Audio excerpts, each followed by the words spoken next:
We'll be right back after these important messages. If I turn around to this way and I come down the steps slightly, you will be able to see behind me the actual train approaching. So, I mean, already now, this train's travelling, I would say, approximately 100 miles an hour, and you can already hear the train itself approaching the crossing.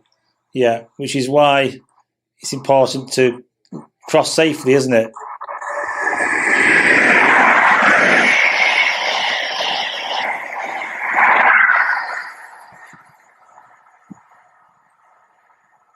So yeah, that's so like I said, from this crossing, from the actual point of view from where you're able to see, you do get a very good idea of being able to see where the trains are actually coming from, and you can also hear them as well.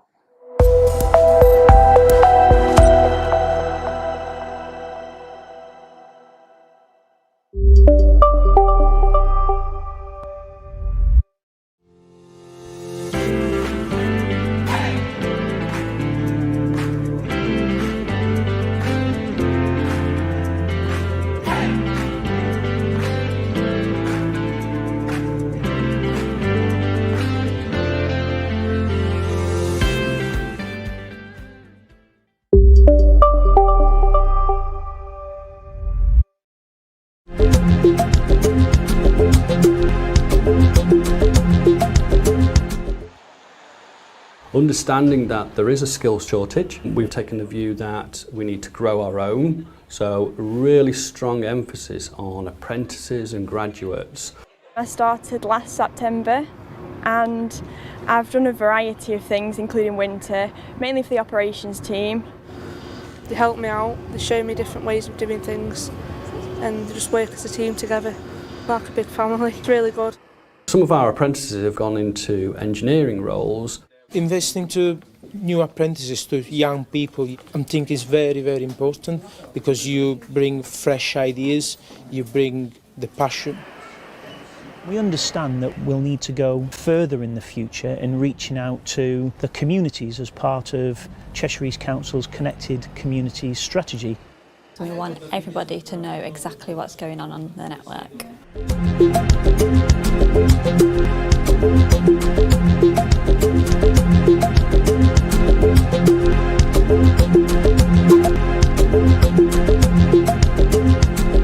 Welcome back. It's now time to resume with the broadcast. As winter approaches, we'll be spending more time indoors. This will increase the risk of coronavirus spreading. The following reconstructions of everyday environments show why washing hands regularly, wearing a face covering, and keeping at least 2 meters apart is vital in controlling the spread. Coronavirus can live for more than 24 hours indoors. You could pick up or pass on the virus by touching a contaminated surface. Washing your hands with soap and water or using hand sanitizer regularly throughout the day will reduce the risk of catching or passing it on. Coronavirus can be found in tiny droplets coming out of your nose and mouth. Wearing a face covering over your nose and mouth reduces the spread of droplets carrying the virus. This means if you have it, you're less likely to pass it on to others. Larger droplets can land on other people or on surfaces they touch. Spreading the virus through droplets is most likely to happen when you are less than 2 meters apart. Smaller droplets, called aerosols, can stay in the air for some time, especially if there is no ventilation. So when you are with people not from your household, you must keep at least 2 meters apart. The risk of spreading the virus through smaller droplets is much less outdoors, where there is more ventilation. Wash your hands, cover your face, make space. These are the 3 most effective ways we can all control the spread of the virus. Remember, if you have any coronavirus symptoms, high temperature, a new continuous cough, or a loss or change in your sense of taste or smell, get a free test by calling 119 or visiting nhs.uk.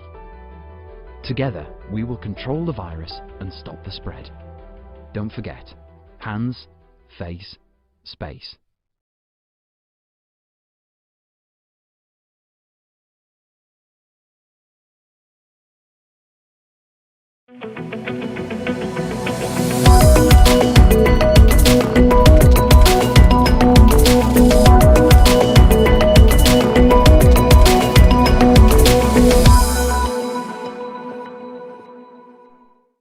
Welcome to this live chat facility tutorial. We have had a lot of questions recently about the chat facility and how to use it, so let's get into the video. The chat facility is built with students in mind, with a tool that doesn't need to be parent or teacher led. Each of our pages are linked to the person behind the broadcast, even after it's finished, so you can always ask your questions and get a response about the broadcast. So, let's have a look at how to use the chat facility. To use the chat facility, the first thing to do is to type your comment or question into the chat box.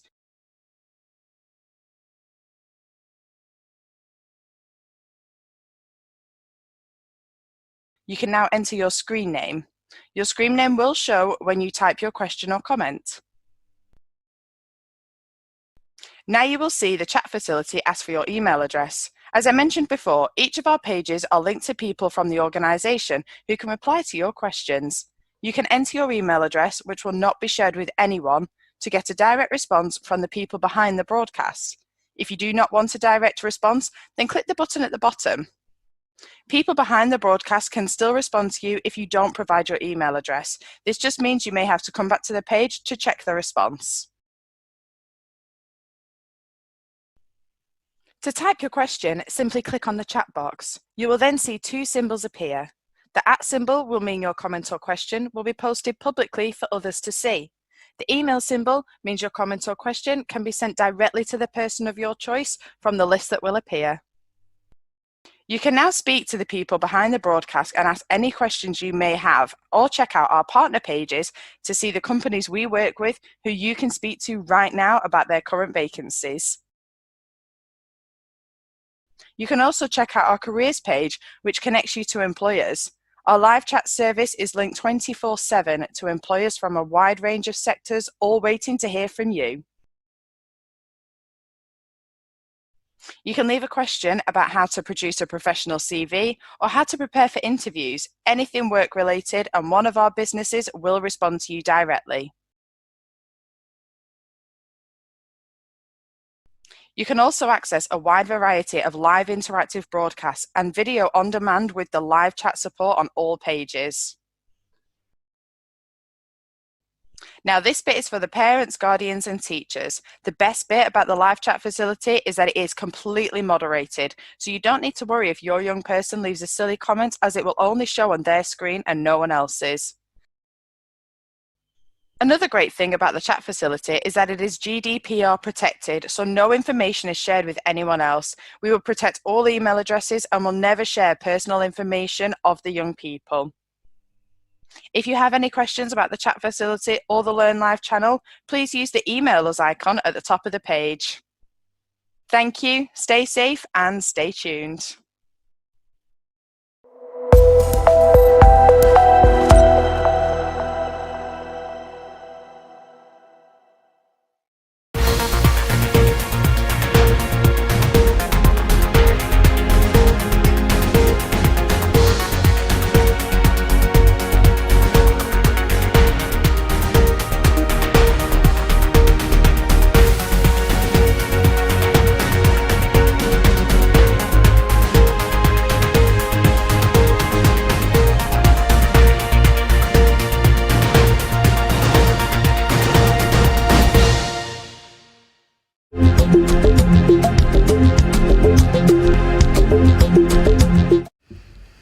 Hello and welcome to the Learn Live channel and to National Careers Week.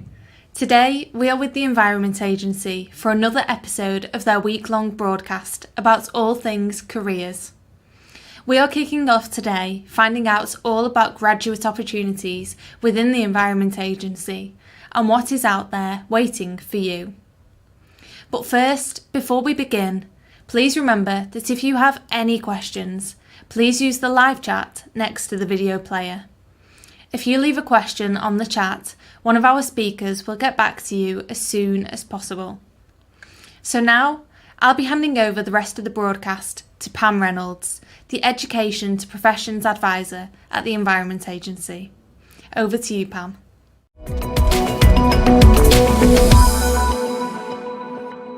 Welcome to the Environment Agency's Careers Week, Graduate Day. My name is Pam Reynolds and I am the Education to Profession Advisor here at the Environment Agency. I'm going to be talking to you today about the different graduate opportunities we offer here at the Environment Agency and the benefits of working for the organisation. You will now have an opportunity to meet some of our scholars and graduates who are currently working at the Environment Agency and get a real feel for the work that they're doing and why they came to the Environment Agency and chose us, and where they plan to, their aspirations for the future as well. So enjoy. Who are we? The Environment Agency is a government agency established in 1996 to protect and improve the environment. We have around 10,600 employees working across England. And one of the benefits of working for the Environment Agency is that not only can you work in the field or work in the office or have a job which is a mixture of the two, we also have jobs where you are called national roles, where you work across England. You tend to be based at home and there's a bit more travel involved. So there's a real mixture of jobs in the Environment Agency. What do we do? We work to create better places for people and wildlife and support sustainable development. Within England, we're responsible for regulating major industry and waste treatment of contaminated land, water quality and resources, fisheries, inland river, estuary and harbour navigations, conservation and ecology. We're also responsible for managing the risk of flooding from main rivers, reservoirs, estuaries and the sea. And if you come and work for us, you'll be part of creating this climate resilient nation. What are our priorities? Our priorities are to work with businesses and other organisations to manage the use of resources, increase the resilience of people, property and businesses to the risks of flood and coastal erosion, protect and improving water, land and biodiversity, improve the way we work as a regulator to protect people and the environment and support sustainable growth. These talks this week are generally around career entry opportunities, but once you're working in the Environment Agency, there are so many opportunities and so many different areas you can work in. So as you can see from the slide, areas include nuclear, which you might not have thought of when you think about the Environment Agency, finance, marketing and communication, flood resilience, climate change and business, sustainability, research, field operations, hydrology and telemetry, even legal. So once you're in, the world is your oyster. There's so many opportunities to move around and develop and progress. There really is. Okay, so what career entry opportunities do we actually offer? Career entry opportunities include apprenticeships, internships and industry placements, environment officer training placements, civil engineering Quest scholarship, funded flood and coastal engineering foundation degree, bachelor degree and master's degree places, and the graduate engineer training programme. Apprenticeships. An apprenticeship is a job with training and allows the apprentice to combine work and study by mixing on-the-job training and learning. So here is an example of some of the apprenticeships that we run here at the Environment Agency. We have a level 3 business administration, a level 3 assistant scientist, and then we have some higher level apprenticeships such as the environmental practitioner, science industry plant and process engineer, which is also known as a chemical engineer, and a civil engineering apprenticeship as well. Internships and industry placements. Here at the Environment Agency, an internship is a period of work-based experience, usually lasting 10 to 15 weeks. And an industry placement, or sandwich year, as you might know it as, is a 12-month to 54-week placement that counts towards a degree course. These placements are specifically aimed at undergraduates and new or recent graduates who have graduated in the past 2 years from a university or a college with at least a degree or foundation degree qualification. Recent internships and industry placement opportunities that we've advertised have included engineering, science and the environment, and business and communication. You now have the opportunity to meet some of our interns and industry placements and get a feel for how their experience went here at the Environment Agency and what it has led to. I know one of them has now got a full-time post here at the Environment Agency. So you never know where an internship or an industry placement will lead when you come and work for the Environment Agency. Graduate opportunities. Civil Engineering Quest Scholarship. We're looking for students starting an ICE or Institute of Civil Engineering accredited civil engineering degree in the autumn. This is around September. A Quest undergraduate scholar could receive paid work placements every summer for the duration of their civil engineering degree, potential for a full-time job with a leading civil engineering or construction company on graduation, and experience, knowledge and the badge of the Institute of Civil Engineering Quest Scholar. It's really good for your CV and your career, and especially if you want to become an incorporated or chartered engineer. To find out more information about the Quest Scholarship, you actually need to go to the ice.org.uk/Quest link, and they tend to recruit or begin recruiting around March, April. You will now have an opportunity to meet some of our scholars and graduates who are currently working at the Environment Agency and get a real feel for the work that they're doing and why they came to the Environment Agency and chose us, and where they plan to, their aspirations for the future as well. So enjoy. Slide 14, Flood and Coastal Engineering Foundation Degree, BSc and MSc opportunities. Here at the Environment Agency, we provide undergraduate and postgraduate work-based learning programmes in partnership with Brunel University London and HR Wallingford. We'll pay for the tuition fees, saving students £9,250 per year, and students on a foundation degree and BSc also get an allowance of £1,000 a month, exempt from tax and national insurance while you're on training placements.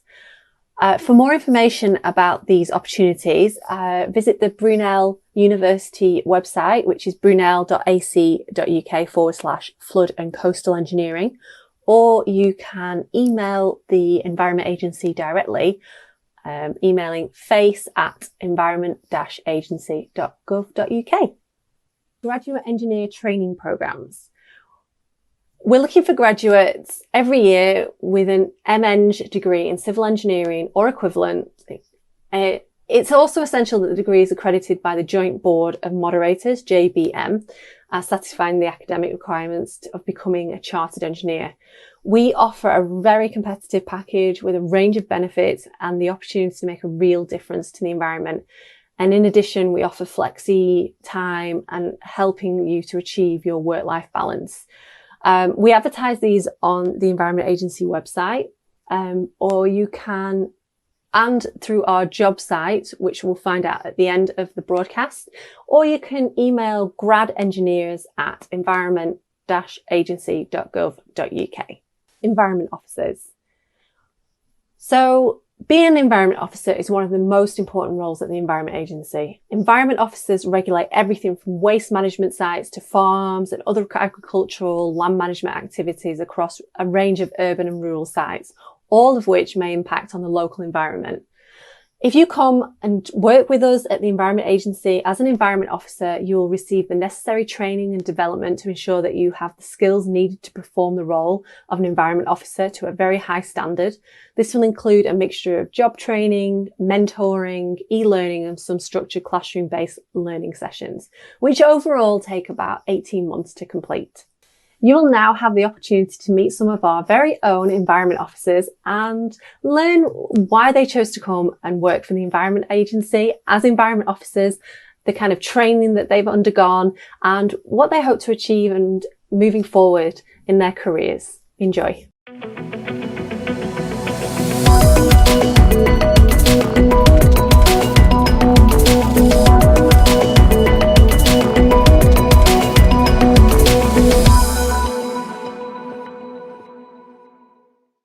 Hi, my name's Ahmed Yusuf. I'm 28 years old and I'm an electrical engineer at the Environment Agency.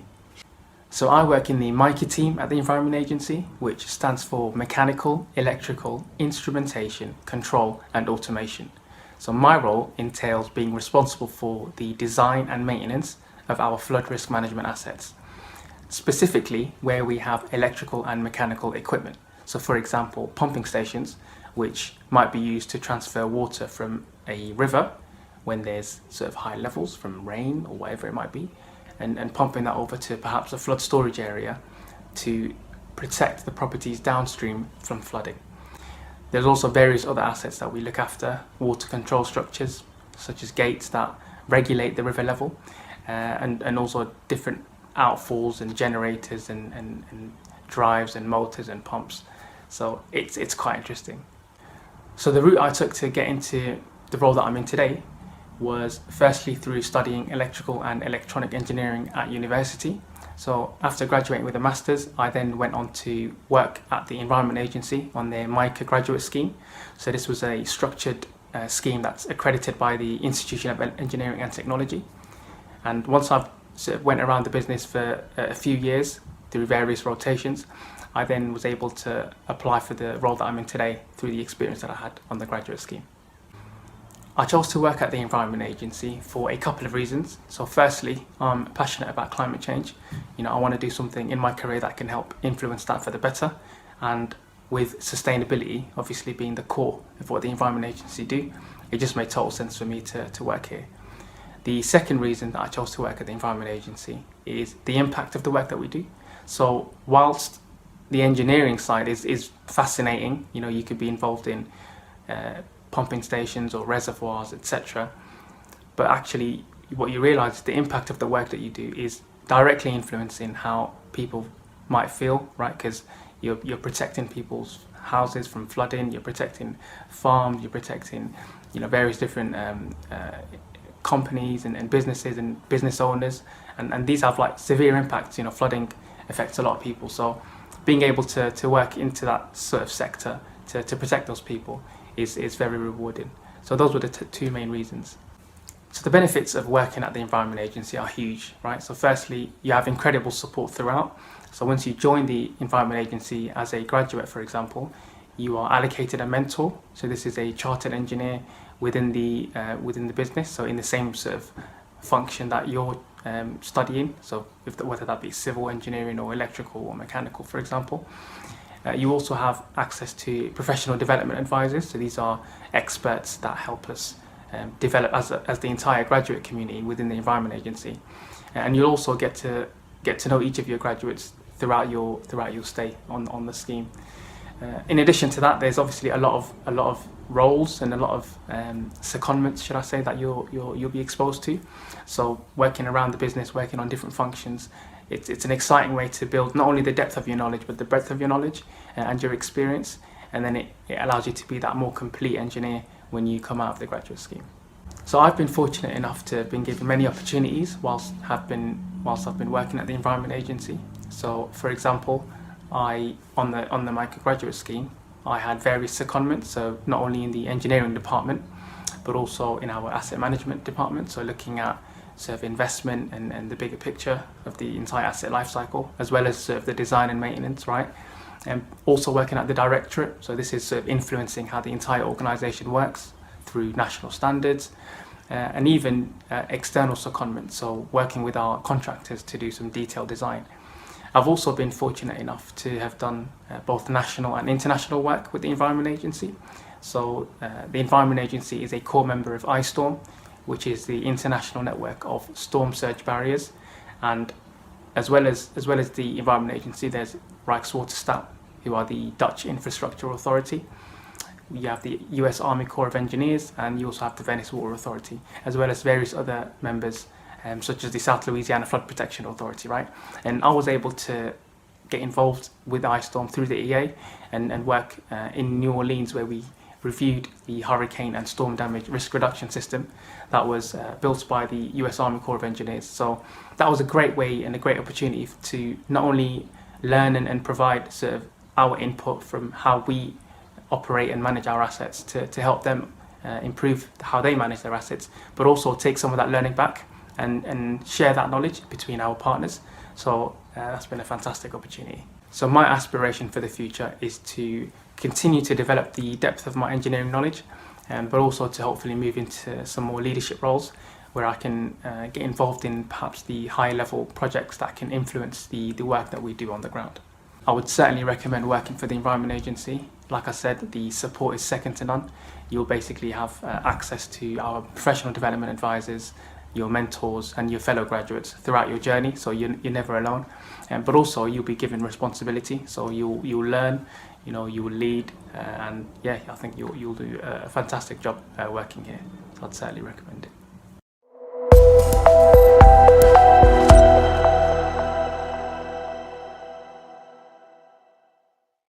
Hi, my name is Folly Oyewole. I am 25 years old and I'm a graduate civil engineer working in flood risk management for the Environment Agency. As a graduate engineer, my role varies quite a bit. Through the training scheme, I'm able to rotate through different teams within flood risk management. Currently, I'm working primarily in the program and contract management team, helping to deliver the capital schemes, which are better protecting communities in our area against flooding. My responsibilities vary quite a bit. Sometimes it involves writing scopes and specifications, liaising with consultants and contractors, visiting works on site, in lots of reporting and forecasting on how the project is progressing, and yeah, just generally carrying out the day-to-day tasks that need to be done to help the projects progress, all the way from initial assessment through to construction and handover at the end. I took a pretty conventional route to get into this role. I studied civil engineering for 4 years at university, graduated with a master's degree. After that, I then worked as a highways contractor for a year. Through my time at uni, I knew that I wanted to end up doing something more environmental based, particularly flood risk management. So I did a job search and the Environment Agency's grad scheme popped up and it sounded perfect. So I applied, got an interview, found out the next day that I got the job, and here I am now. I chose to work for the Environment Agency because I wanted to work for an organisation that really cared about the work it was doing for the environment, the communities and for wildlife as well. And that's exactly what the Environment Agency is about. I also chose the Environment Agency particularly as a graduate because they are really, really passionate about development and training their employees. And that's been something I've really benefited from, not only doing my day-to-day role, but also having exposure to other areas of the business and people who are higher up, and yeah, just having my eyes open as to career progression and what I can do with the skills I have, really. The benefits of working for the Environment Agency, I'd say the main benefit would be probably the flexi time that we have, flexible working hours, particularly in the pandemic. It's proven to be such a godsend because, yeah, it hasn't been easy this past year, but having the flexibility to manage my work time around my home life as well, it's been really, really great. Also, as I said before, the training opportunities that I've had as being part of the grad scheme has been really, really great. Yeah, I've had some great opportunities working at the Environment Agency. I think the best so far would have to be a trip to visit the Ramsveld Barrier in the Netherlands, which is one of their tidal barriers out there. A group of graduates, as well as some of our more senior management, went out there to see the test closure and to have a bit of knowledge exchange with our counterparts out there.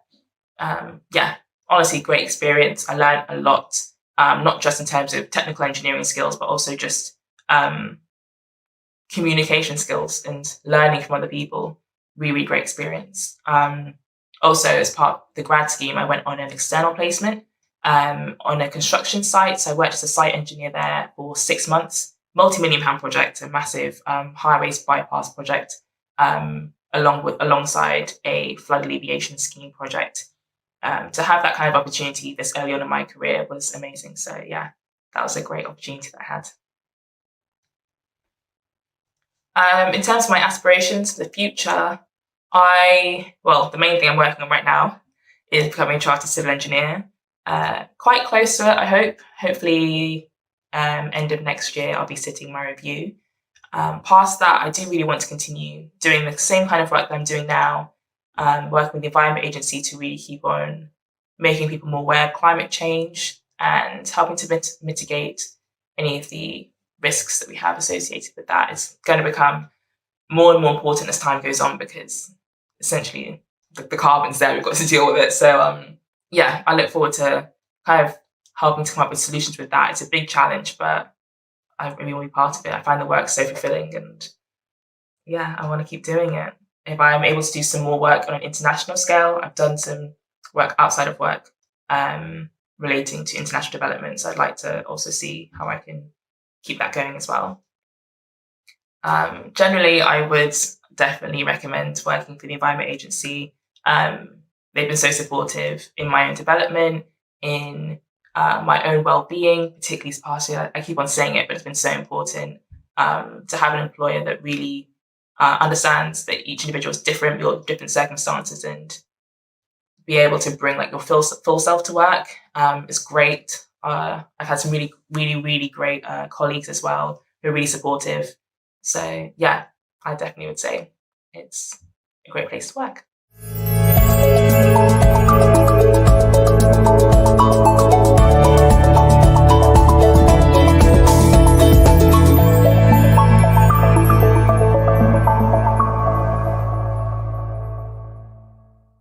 Hello, my name's Jacob. I'm 20 years old and I'm currently still a student. I'm at the University of Birmingham studying for a Masters in Civil Engineering.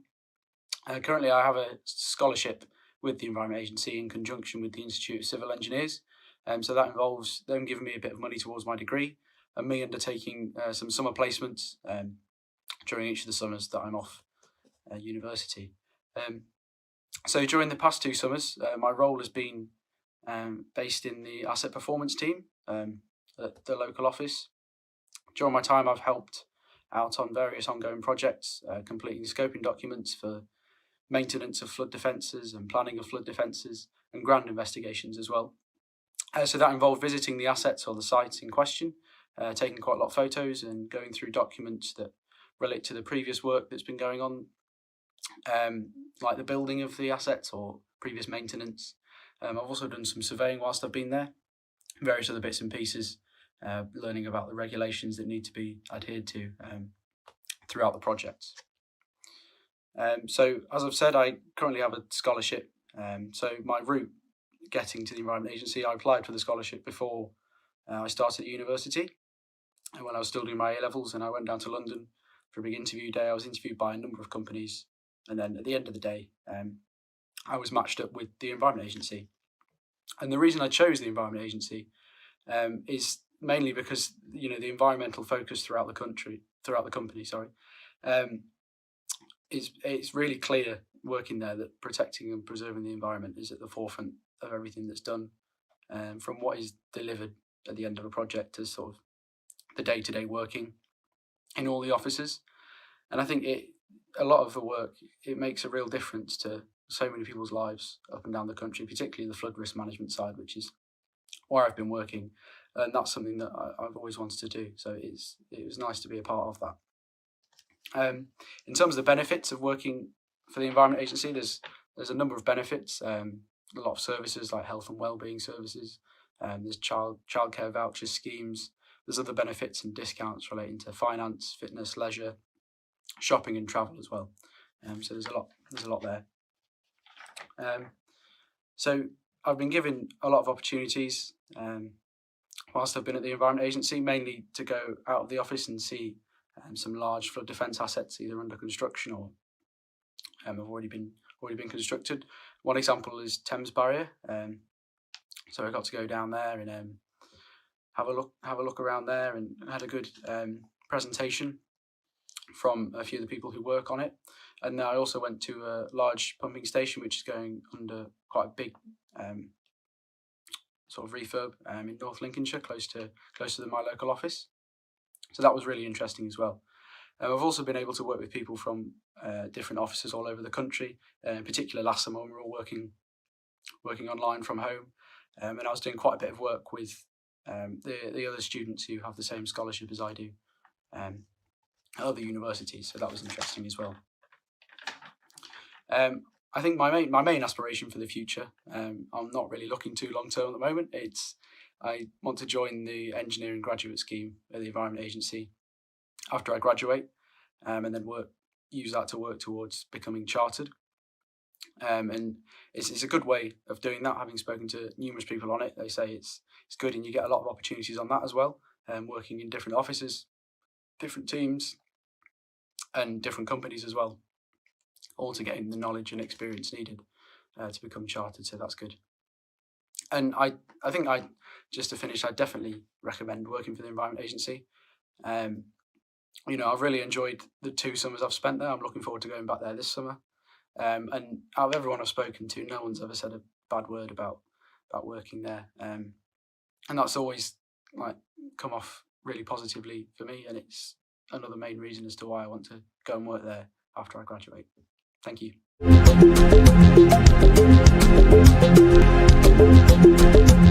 Thank you for listening to the Environment Agency's Careers Week broadcast. And here is where you can find out more information about our career opportunities. So if you Google Environment Agency jobs, and from there you will be able to, it will take you straight to our jobs site. If you register for our jobs board and then sign up for job alerts, and you can click graduate roles, apprenticeship roles, internship roles, whatever takes your fancy, and then you will automatically receive updates via email when those jobs become available. You can also find more information and contact details on the Environment Agency Learn Live page. If you look under each day, there'll be a list of emails and links, and we'll pop some in there for you. Thank you to Pam and to all of the graduates at the Environment Agency that we have heard from today for hosting this extremely important broadcast. It's been brilliant to hear everyone's experiences and routes to how they have got to where they are today. And thank you to you guys for watching. I hope that something you have heard today has interested you. Remember, if you have any questions for any of the team at the Environment Agency, please leave them in the live chat, which is to the right of the video player. A member of the team will get back to you as soon as possible. And if you want to see more broadcasts such as this, make sure to hit the subscribe button just above, and you can keep up to date with all the information that you need. That's all from us today. Join us this time tomorrow as we explore more into the routes and careers at the Environment Agency. You won't want to miss it. Stay safe and stay connected.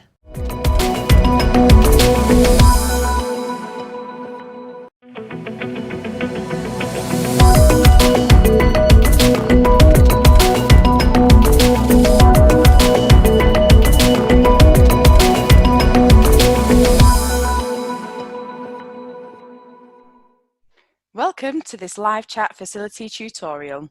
We have had a lot of questions recently about the chat facility and how to use it, so let's get into the video. The chat facility is built with students in mind, with a tool that doesn't need to be parent or teacher led. Each of our pages are linked to the person behind the broadcast, even after it's finished, so you can always ask your questions and get a response about the broadcast. So, let's have a look at how to use the chat facility. To use the chat facility, the first thing to do is to type your comment or question into the chat box.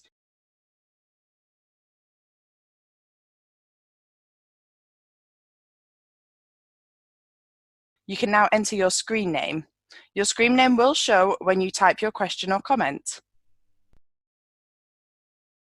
Now you will see the chat facility ask for your email address. As I mentioned before, each of our pages are linked to people from the organisation who can reply to your questions.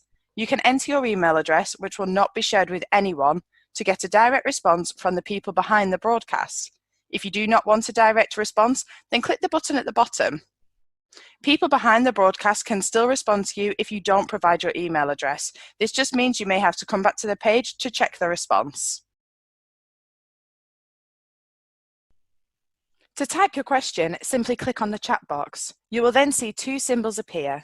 The @ symbol will mean your comment or question will be posted publicly for others to see. The email symbol means your comment or question can be sent directly to the person of your choice from the list that will appear.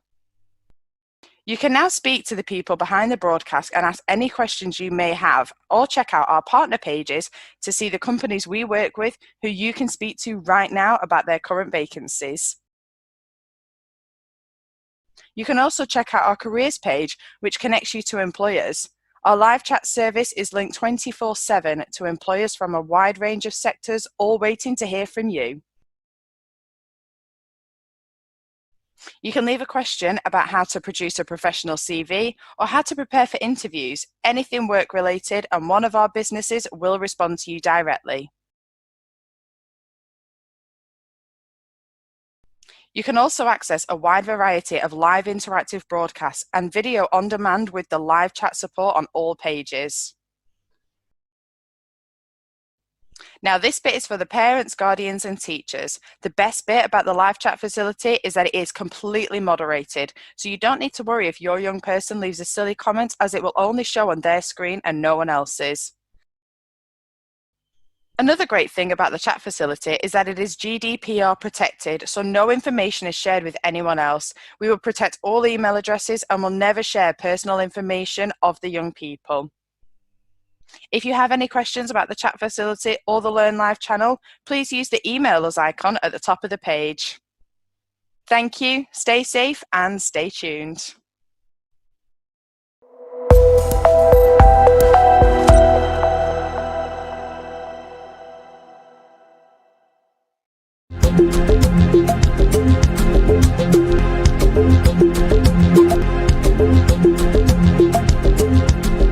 We'll be right back after these important messages. Hello, I'm Claire Hanna, Head of Learning and Development at DRPG.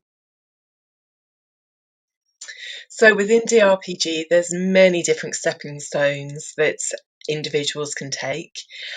We have different roles available, so you can be a team member, you can be a manager, you can be a leader, or you might choose to specialise. And there's different roles that you can actually take. So depending on your area of interest, you might prefer a more practical role, so very hands-on, and that might be in something with regards to maybe lighting or building and construction. So either that's on site or at the studios. You might have a preference to more sort of like digital side. So that could be sort of like designing fun, interactive virtual solutions, or it could be just writing coding in the background from a computer perspective to actually bring it all to life.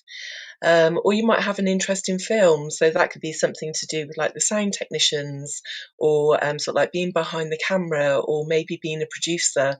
Or you might have a preference for sort of like being sort of like at the live events, so that might be organising the events and doing the logistics. So the stepping stones really are sort of like wide and varied. I think it's fair to say that there are many different avenues that you can actually take within the sort of like DRPG environment to suit your career demands. So the training and support available varies from when you join the organisation. You'll have your mandatory training, so that will be anything from compliance, which is making sure that you as an individual and the business are keeping themselves safe, and then you'll also have something around the culture of the organisation. So this is an appreciation of the DRPG values and behaviours, the actual history of DRPG, and it's really what I class as the DNA of the company.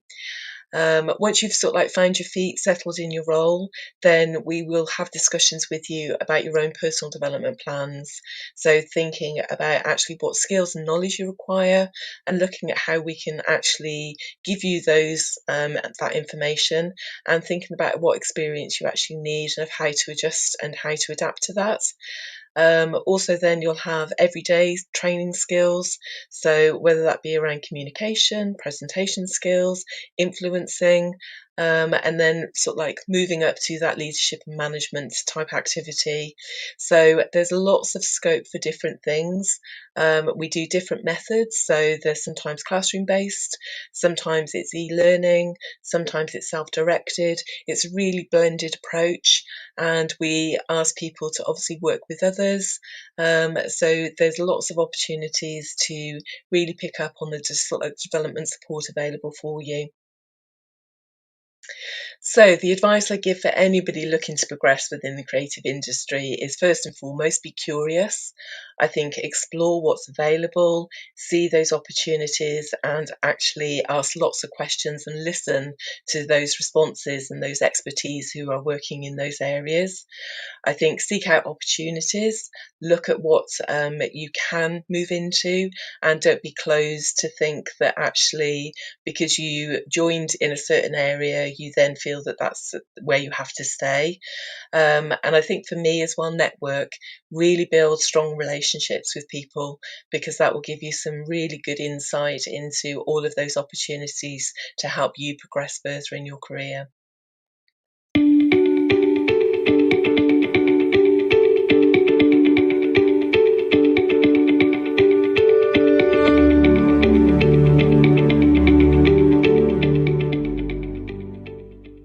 As winter approaches, we'll be spending more time indoors. This will increase the risk of coronavirus spreading. The following reconstructions of everyday environments show why washing hands regularly, wearing a face covering, and keeping at least 2 meters apart is vital in controlling the spread. Coronavirus can live for more than 24 hours indoors. You could pick up or pass on the virus by touching a contaminated surface. Washing your hands with soap and water or using hand sanitizer regularly throughout the day will reduce the risk of catching or passing it on. Coronavirus can be found in tiny droplets coming out of your nose and mouth. Wearing a face covering over your nose and mouth reduces the spread of droplets carrying the virus.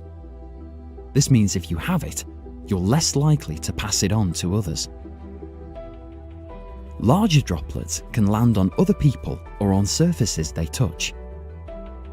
Spreading the virus through droplets is most likely to happen when you are less than 2 meters apart. Smaller droplets, called aerosols, can stay in the air for some time, especially if there is no ventilation. So when you are with people not from your household, you must keep at least 2 meters apart. The risk of spreading the virus through smaller droplets is much less outdoors, where there is more ventilation. Wash your hands, cover your face, make space. These are the 3 most effective ways we can all control the spread of the virus. Remember, if you have any coronavirus symptoms, high temperature, a new continuous cough, or a loss or change in your sense of taste or smell, get a free test by calling 119 or visiting nhs.uk. Together, we will control the virus and stop the spread. Don't forget, hands, face, space.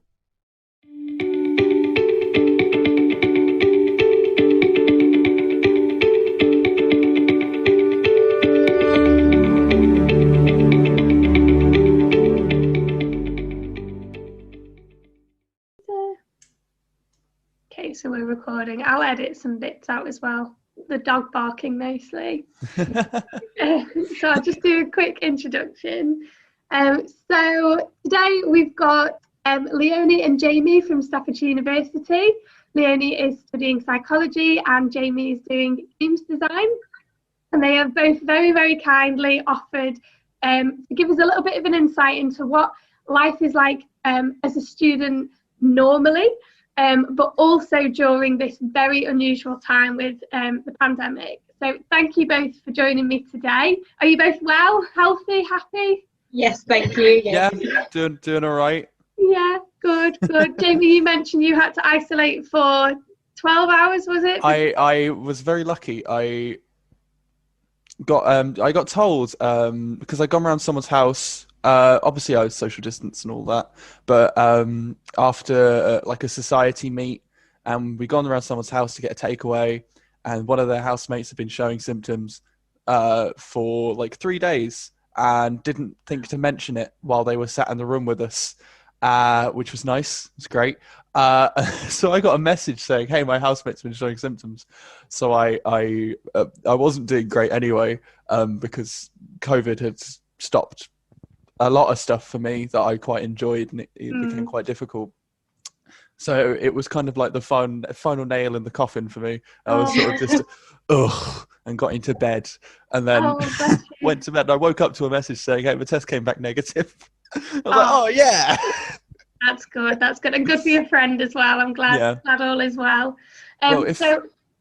Sorry, I just wanted to note, actually, Staffordshire University, our COVID statistics are currently showing that we, as of about 2 weeks ago, still only had under 10 positive COVID cases amongst our student base. So amazing. We're doing quite well, apparently. Yeah, really well, yeah. Well done, Staffordshire. I'll dive right in with some of the questions that I did send you earlier. But yeah, just whoever wants to answer them, please feel free. So the first question I had was, during the summer holidays, which was sort of the main time of when everything was happening and there was things in the media, how did you both feel about going back to university? Because you're in your third year now, aren't you? So you'd already had 2 normal years of university, and then all of a sudden we're thrown into this new world. So how did you feel before coming back? Personally, myself, I wasn't very nervous. We had an email at the end of July to say what would be in place for September for the rest of the term. The only thing that really concerned me was, obviously we are doing our final year projects, and obviously we weren't going to have that much face-to-face contact this year. But other than that, I was pretty happy to come back and just kind of get into a new sort of normality in a sense. Yeah. But it didn't really affect me, like being nervous or anything as such. I was quite happy to return to campus. Oh, brilliant. How about yourself, Jamie? I didn't get a lot of chance to think about it. I wasn't. I obviously wanted to go back because it's university and I love university. But I was at work for most of the. I started off because both my parents are key workers. Right. I started off looking after my little sister for like the first chunk of the lockdown. And then the second chunk of the lockdown, like the 6 or 8 weeks before we came back, I was working in a hospital, which was we were obviously we were trying to put together COVID regulations and trying to like work through them, because I was doing blood test booking, because it used to be like a walk-in system, and then it really wasn't, because we couldn't do that anymore. Yeah. And we had to figure out a way of transferring that over to booking systems and stuff like that. So I didn't really get a chance to sit down and go, like, I'm really scared of going back to university, because it just sort of happened. Suddenly was the week, oh, hey, Jamie, you're going back to university this week. And I was like, all right, cool. So being busy kind of helped, really. I would recommend being busy, to be honest. Yeah. So in terms of sort of like your first day or week going back, how was that, and how did it feel different to when you'd normally come back from the summer break? It's very different. It's not, I guess it was going to take a lot of adapting. As I said, the first online session, me and my class, we all just tuned into Microsoft Teams, and everybody was there, and usually you would go onto campus and see everyone, so it was very different. I knew it was going to take a good couple of weeks to actually get into a routine of tuning into Microsoft Teams. And on top of that, the lectures and the seminars are split between Microsoft Teams and our Blackboard, so it was kind of making sure you're in the right place at the right time. Yeah, and Blackboard's like an online learning platform, is it? Online learning platform, and you can access all your lectures and whatnot through there, but there was 2 different types. Oh wow. And what about yourself, Jamie? Was it different? Was it because your games design? Luck would have it, because obviously game design it's not so much a taught subject as it is an art form, in which, in a similar way you do art and you do a portfolio and stuff like that. We've been doing this kind of thing for a while, as in our online lectures are for learning about like key topics that we can apply to our work, and that was how our lectures were before. And then all of our work is completed on our own, because it's 100% coursework based. So we're used to this style of learning. Right. I'm just not so used to doing all the work so close to my bed. Same. Because I had to buy a whole new computer rig to do my university work. We obviously work with high-end software. I had to buy a whole new rig because I used to do all my work in the library. Yeah. But now going to the library is still fine. They've still got everything set up there, but it's quiet. There's not many people there, and it's just a bit eerie. So I don't tend to go there anymore because it's Go on, Leonie. Would students who maybe didn't have access to purchasing their own equipment, would they still have access, say, in the library to the sort of equipment you need for your course then? Yeah, I mean, we have, because game design at Staffs is #1 in the UK. Don't quote me on that. Yeah, but no, I think it is. Yeah, it's up there. It's somewhere up there. We're good. We have loads of high-end equipment, and one of the university's main things has been making sure that people still have access to all of it. So we do. I can go in there now. The guy who runs the motion capture room is still working. I know because I have him on Facebook, and he does lots of terrifying things, but very cool. Lots of the game design labs are still open. They're massive rooms as well, full of 60 odd computers. So they've adjusted them for social distancing. So theoretically, you can get 20 to 30 people in them. Oh wow. But as luck would have it, most people who do their game designs are nerds like me, so we already have silly expensive computers. So we've already covered ourselves. But it's not to say the university hasn't done anything to actually look after us, because they really have. Okay, so apologies for that. The perks, well, not the perks, the things of working from home, home deliveries and setting the dogs off barking. We all adapt. So I feel like you may have sort of slightly answered that anyway, the next question, in terms of how has learning changed for you? So you've mentioned you've done a lot online. Leonie, you mentioned going into Teams and all your modules and everything being online now. And Jamie, you mentioned sort of, they have catered for the space, and, equipment is provided, which is brilliant. I'd also mention that it's also become a little bit easier for us to get in contact with lecturers, because now I can text them. They're all on Teams now, which means if I need someone specific, I can just go, "Hey, what's up?" Instead of having to send an email and go, "Hey, can I come to your office?" and then them saying yes, and then not telling me where their office is. So I spent a good solid hour running around looking for someone. So there are some benefits to this. Somewhere there's a bit of light. Have you found that, Leonie, at all? There's some benefits to it, or be honest, what are the negatives as well? For the first couple of weeks, I just found my attention span just going elsewhere. When you're sat in your bedroom 24/7, you just look around, and obviously you need to be here. We have had psychology students have had 3 face-to-face sessions this semester. That's it for us now, but it did what's the word I'm looking for? It made it different in a sense, because we weren't always on Teams. We could actually meet our academic mentors and meet our classes for the year. But now that I'm getting into a routine, so I think we're in week 4 or week 5 now, I'm starting to get used to it. There is a lot more independence with it. I think you need to be a lot more independent in your studies. Yeah, a bit more disciplined. Yeah. Yes, definitely. Very difficult to focus and pay attention. My room. It's the same with working from home. Sorry, Jamie. So my room has never been cleaner, because I'll just have a lecture on and I'll lose interest about 5 minutes in, and I'll just run around and go, "Oh, I can tidy. I can cook as well." Oh, there you go, a bit of multitasking. So in terms of sort of the social aspect of university, Jamie, you mentioned earlier that you're part of a society and things like that. How, in comparison to last year, how is it different? Because I speak to quite a lot of students who are so excited for university because of the social side of it. And when I went many years ago, that was, for me, my favourite part about university, as well as the course, obviously. So in regards to, compared to last year to now, how is it different, and how are you finding it?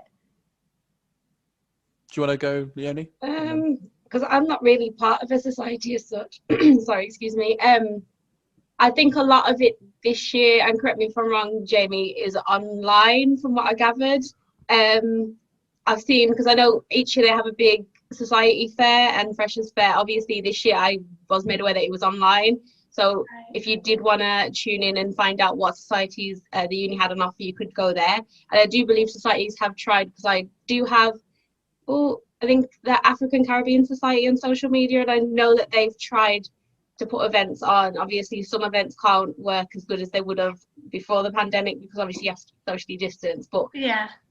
Obviously, in terms of like, because obviously we have the LRV on campus, and that was a nightclub where you could go on a Wednesday, because they did a gobble event. That's not happening obviously at the moment. And there was karaoke on a Tuesday. We can't obviously do that either. Yes, there's a few ups and downs to it this year. It's definitely not the same as it would have been had this pandemic have happened, but at least the uni are trying.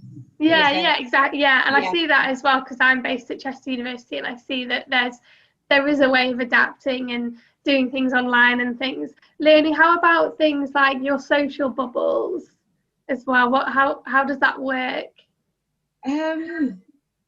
I mean, in terms of social bubbles, I mean, I'm in private rented accommodation, so I'm just with 3 other people in this house. I don't really tend to mix with others. I mean, we can't at the moment anyway. Because Stoke is in tier 2 at this moment. But there's not, in terms of when you go onto campus, because obviously you'll be mixing with other people, all the desks are set out, so you miss like 2 desks and then you can sit at another. So it's all completely socially distanced in a sense. So that, but in terms of the social bubbles, I think everyone's just trying to keep to their own bubbles at this point. They're not trying to mix too much. But Okay. And Jamie, how about the societies then? Because how have you found it being part of one?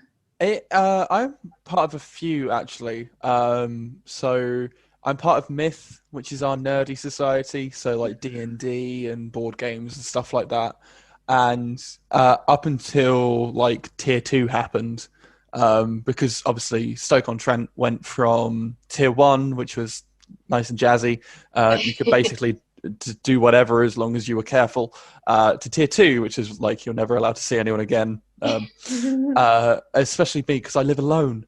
I live in a studio flat, so I don't get the same sort of bubble, as it were. I can attach to other people's bubbles, but that's the thing. But for like societies, Myth used to do, up until about a week ago, we used to be able to do in-person events. And now obviously we can't unless we do them in a field, and that doesn't really work for D&D and stuff like that. I'm also part of, it's cold. It's cold, and also I'm part of jiu-jitsu, which is a sport, and we can't do that now apparently either, because it's indoors, and we used to be able to do close contact if we were in a bubble. That's gone out the window now. So that's changed. So now it's sort of like a sports and exercise club until we can get back to throwing each other again. But it very much depends on the society itself and what they can do and what they usually do. So like the Mental Health and Wellbeing Society, they do a lot of online sort of group chats and things like that. So that you can, just for like one evening of a week, pop into like a video call and just have a chat with some people, which is definitely good for your mental health. And actually, interesting you bring that up. How have you both sort of found, because I know universities all have mental health and wellbeing support teams, do you feel like that's been a bit more present this year compared to normal? I do feel that way. I mean, we've had a lot of emails as well from various different lecturers in the university, because obviously mental health is a big thing during this current time, and there's always an email with a link to a website that may help you, or to speak to staff. You know, so it's definitely a reminder that you're not alone. So it has been good for the university to send it out this year. I think it's good that they're in the same, all of the staff are in the same position we are. So when I talk to my lecturers, our experiences are the same, because they're obviously sat at home on a computer all day in the same vein that we are. So when they talk about mental health, it doesn't come from a place of like a pamphlet they've read. Not that that's the experience I've had with mental health at this university, but it actually comes from a place of, I know how you feel. We get it. We're here. That sense of all being more unified than normal, I think, has been We're very much all in this together. Yeah, Definitely. they've probably all got toddlers climbing all over them as well, or dogs. No, it's toddlers. It's always toddlers. It's a lot of toddlers. Oh, bless them. So again, because I talk to students who are a little bit younger than yourselves, and like I say, some of them are a little bit concerned about possibly going to university next year. What piece of advice would you give, or you'd have to come up with, words of wisdom or anything, but in terms of your overall experience of going back to university during this pandemic and this year in particular, if somebody was to say, I don't want to go during this, I might defer and wait. I deferred anyway years ago because I was not ready for university at 18 and I worked and I got myself in a better headspace to go to university.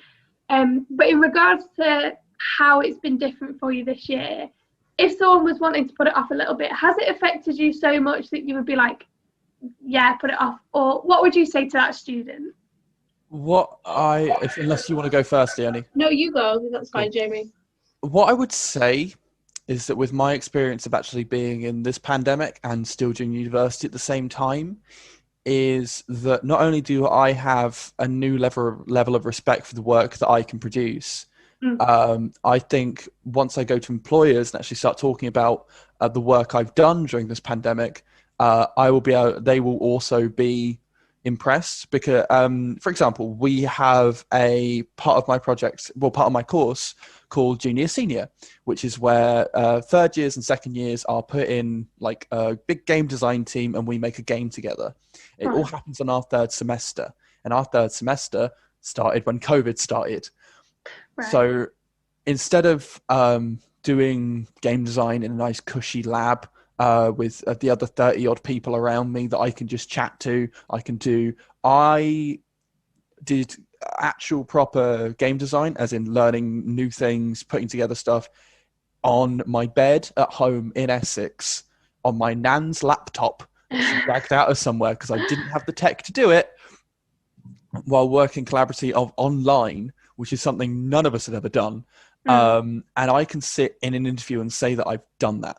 Yeah. I can say I did that, as opposed to people have already deferred 1 year due to COVID. I know that people have because they didn't want to come to university during the COVID pandemic.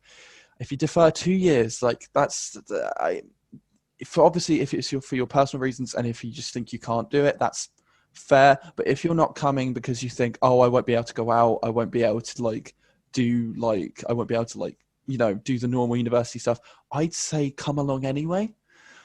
Because the experience you'll get from learning during COVID is invaluable. Yeah. That might just be me trying to find a light in a little bit of one of the worst situations that any of us have ever been in. But if you can actually sit there 3 years later in an interview and say, yes, I started my university degree during the COVID pandemic and it was brave, I think that's what you can take away. Yeah, wow. How about yourself, Leonie? Thank you, Jamie. I would personally say go for it. I mean, I would like to hope that if for students starting next year, it won't be as intense as it has been for us this year, I'm hoping. And fingers crossed. And the way I see it as well, you've got 3 years at university, so I'd adapt to the first year and do what I could, and I'd still have my second and my final year to kind of explore the campus. And as well, while you've got more priorities in your second and third year, you would still have an overall normal experience in a sense, minus the first year. And on top of that as well, reflecting on what Jamie said, when we had to move to remote learning back in March, my grades have actually been a lot better. So it kind of shows that I'm quite good independent wise and getting my assignments done. So it's kind of a good skill to have in a sense. Yeah. Like you teach yourself, the lectures are there, but you've ultimately got to push yourself to do your work, and it is a good experience. And for myself, I'm obviously doing my final year project now, and it is going to be online this year. So that's a huge responsibility and experience for myself. Yeah. And it's going to be a lot of independence as opposed to being on campus. So I would say to any students, again, unless it is going to affect your mental health in any way, shape or form, I would say maybe hold. But again, if you're coming because you're not going to come because of the COVID situation, I would say just come, because you'll learn different skills. Again, Microsoft Teams, Blackboard, Collate. There's loads of skills and then there's a lot of opportunities.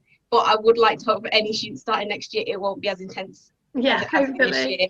Yeah, I would say go ahead and do it. Yeah, lovely. We just hope it'll be done soon. Yeah, we're ready now. I'm ready to go. We're good. Yeah. We've learned whatever lesson we need to learn. And just one final question to both of you. I realise I didn't send this question ahead of time, but as you're both student ambassadors, so your role is to support possibly first year students that might have come along, and also visiting schools that come when they can. Have you witnessed firsthand how, you know, maybe through the eyes of somebody starting university for the first time? So how have you witnessed first year students experience this? Sorry to throw that question at you. I have spoken to quite a few first years. I'm in the LGBT network, which means I get a lot of contact with first years coming in because they're obviously kind of scared of coming to a new place, especially when they are LGBT and they don't know like what's going to happen when they get here. They don't know how it is for an LGBT person at university, etc., etc.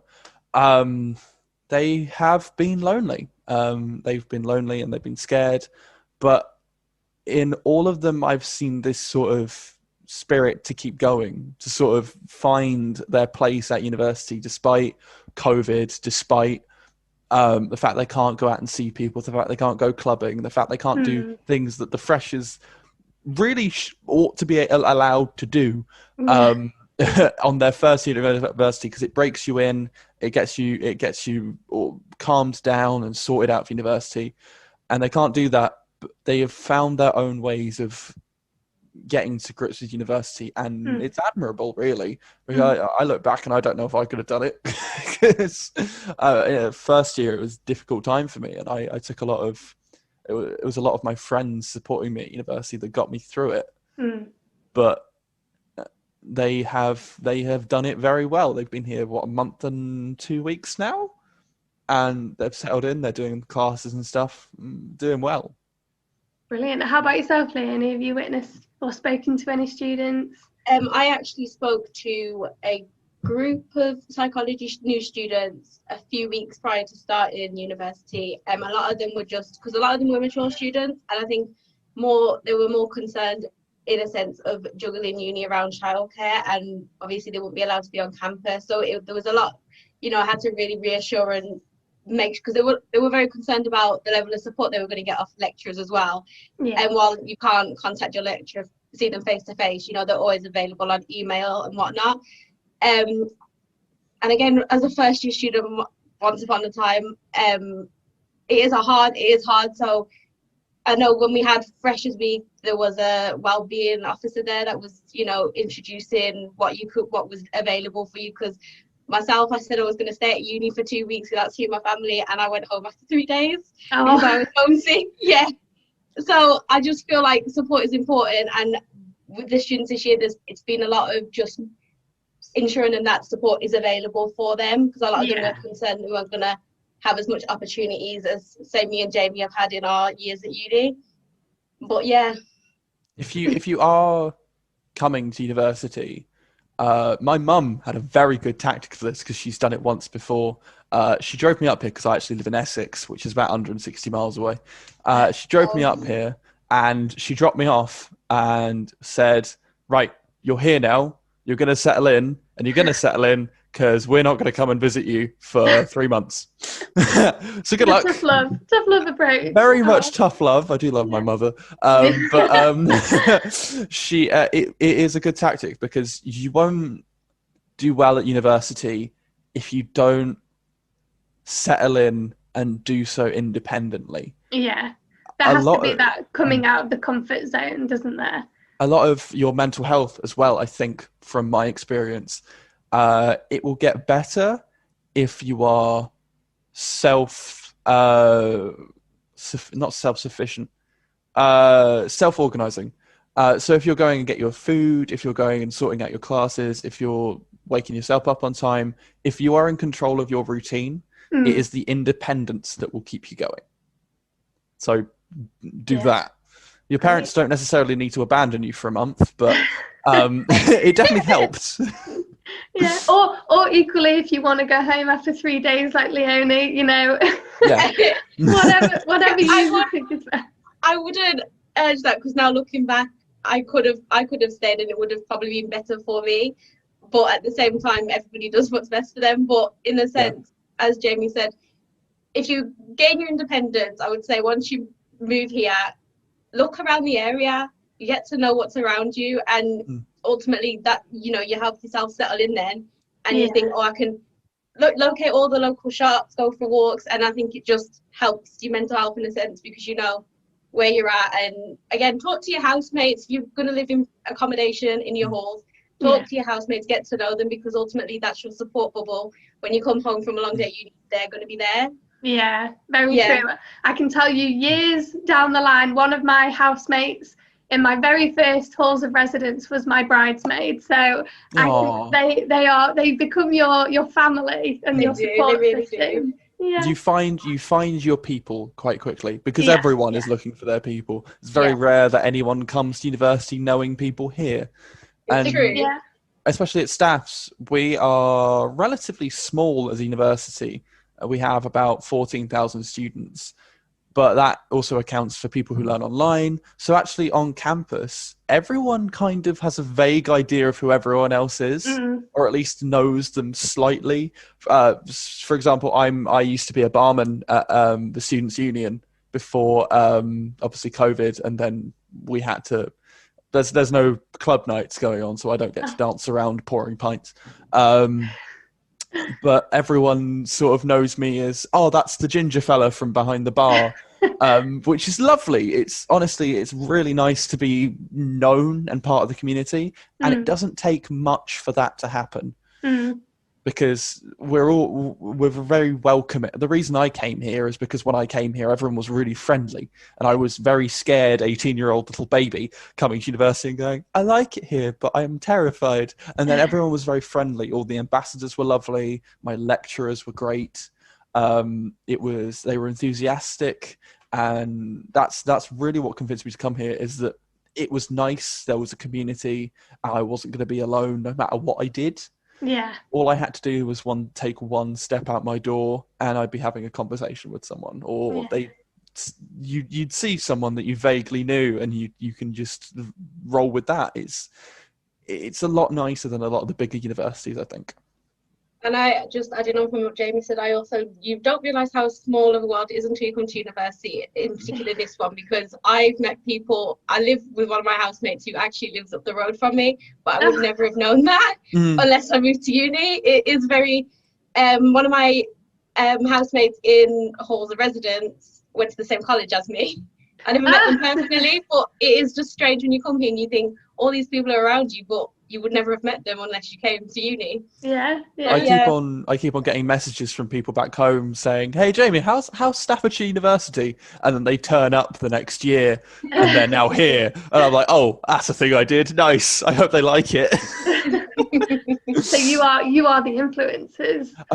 Apparently so. I don't get paid to do it, but you know. Yeah. I mean, there's at least 3 or 4 students coming here because of me. Oh, brilliant. Oh, well, guys, I just want to say thank you so much for your time with this. I wish you all the best of luck with your final year as well. And yeah, I think in this interview alone, you've given some great advice, and sharing your experience will be really helpful as well, because I know there will be lots of people out there anxious and worried, and sort of, you know, university might be totally a new concept to them anyway, but COVID and university is a whole other game to play. So thank you for your insight into this. I really appreciate it. No problem, and good luck to any new students or prospective students for next year, and I do hope it goes well for you.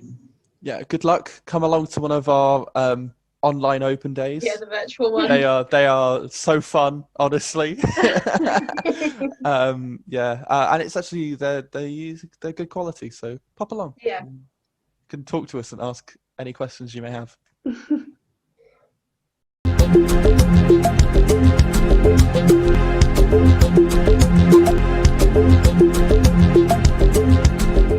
We'll be right back after these important messages. As winter approaches, we'll be spending more time indoors. This will increase the risk of coronavirus spreading. The following reconstructions of everyday environments show why washing hands regularly, wearing a face covering, and keeping at least 2 meters apart is vital in controlling the spread. Coronavirus can live for more than 24 hours indoors.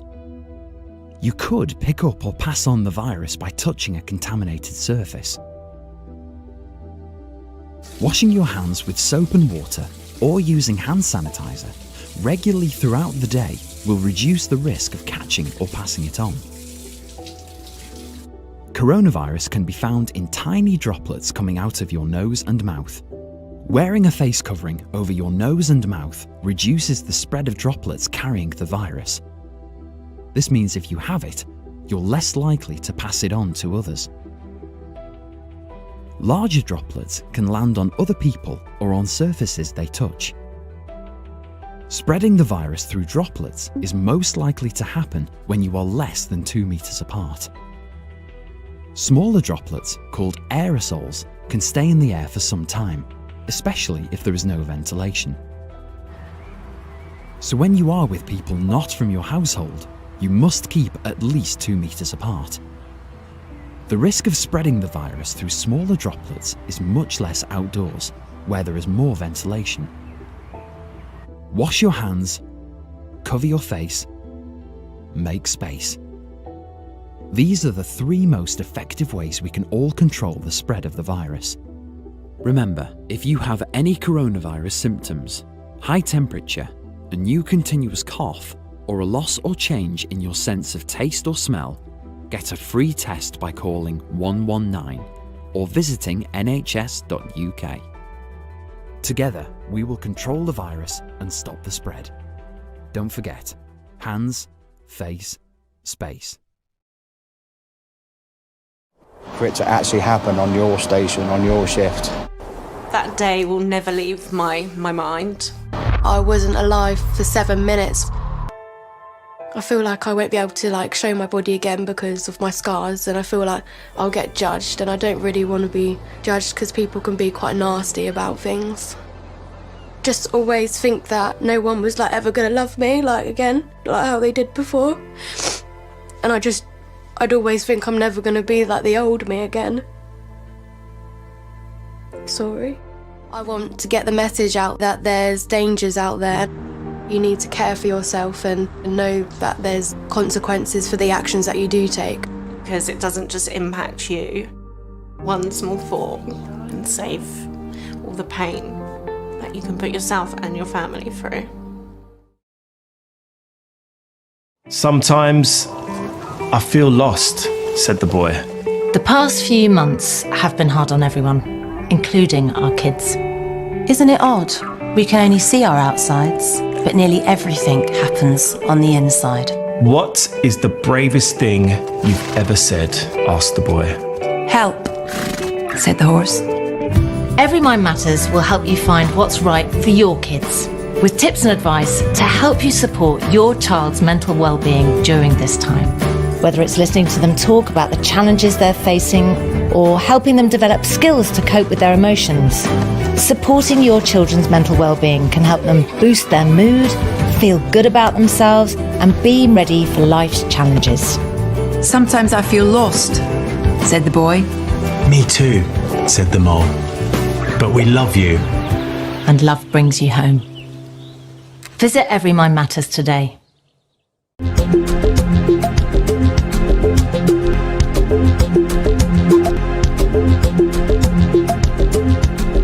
Welcome back. It's now time to resume with the broadcast. My name is Victoria Allen and I work at CNOC International. So I graduated from RGU with a Master's in Mechanical Engineering, and my role is an offshore operations engineer on our Buzzard platform. I work offshore on rotation to support the optimization of the production figures to ensure production is being maximised, facilitating root cause analysis into mini investigations when equipment breaks down, and generally just getting experience and understanding how an offshore platform operates, which, as you can imagine, is a very different environment from an office. The best thing about my job is absolutely the people that I work with, both onshore and offshore, and also the different challenges that each day brings. And that really allows you to exercise your problem-solving skills as an engineer. There are so many different roles in my company, and I know I will never do it justice when I'm trying to name them all. But one important thing to highlight is that there are so many different roles from all different disciplines, and each person has got there in their own way, whether that was through an apprenticeship, college, or university, and there's no right path to follow. On top of engineering, which has so many different disciplines on its own, to name mechanical, instrument, electrical, and process, just as a few, there are so many other important jobs in our company, which range from HR, business analysts, finance, legal, subsurface, geology, drilling, IT, security, and catering. The list is endless. I would say the two main pieces of advice I'd give a student in Year 11 would be to 1, seize every opportunity, and 2, don't stress or overthink about your next steps. Firstly, seizing every opportunity, regardless whether you enjoyed the experience or not, it'll develop you in either a professional or a personal way, which will never go wrong regardless of whatever career you decide to go into. This could be something as simple as signing up to something at school that you worried your friends might not think is cool, or pushing yourself in a hobby, whether that's entering a competition, challenging yourself, or trying something completely new. Secondly, about don't stress or overthinking your next steps. As easy as it is for me to say, try to do exactly that. As I've mentioned, there's no right path to get where you want to go, so don't put yourself under immense pressure to get where you think you need to be going. Do what's right for you and explore your options about how you're going to get where you want to go, whether that's through an apprenticeship, college, or university. My name is Kevin Gallagher, and I work for CNOOC International. We're a global energy company and one of the largest oil producers in the UK North Sea. My job title is Digital Transformation Lead, and I work with the business to identify opportunities to apply exciting and disruptive new technologies to our problems. For example, where could we apply artificial intelligence or machine learning to make decisions faster or more accurately? The best thing about my job is the people I work with. In an industry with many complex problems and projects, I'm very lucky to work with highly skilled and really motivated colleagues who I'm able to learn from every day. In my company, we have a very wide range of technical and engineering jobs. Between our 2 offices in Aberdeen and London, we employ many engineering disciplines and geoscience roles. We also have jobs in IT and other supporting roles, as well as technical roles on our oil and gas platforms, which are located offshore in the UK North Sea. Many employees will have studied one of the major engineering disciplines, chemical, civil, electrical, or mechanical, and they may have later specialised into an industry-specific role, such as drilling or reservoir engineering. Another common route into the company would be through a geology or a geoscience degree. Advice I would give a student in Year 11 would be to consider 3 things. What interests you, what are you good at, and what do you care about? Quite often these 3 can be linked, and if that's the case, it will make it a bit easier to make decisions. In my experience, you'll enjoy your job more and you'll be more motivated if you have a genuine interest in the work and you feel you're able to do a good job. And one final piece of advice is around adaptability. The job market is constantly changing, and I expect this will just increase going forward. So I would try to consider options that give you good transferable skills and won't pigeonhole you too much. And lastly, good luck to everybody.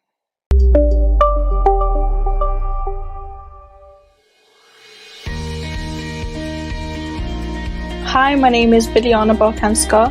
I work at Capgemini as the education team administrator. The best part of working for Capgemini is the fact that every day is different and everything is very fast paced. I like to wake up every day and know that there's something different for me to do there.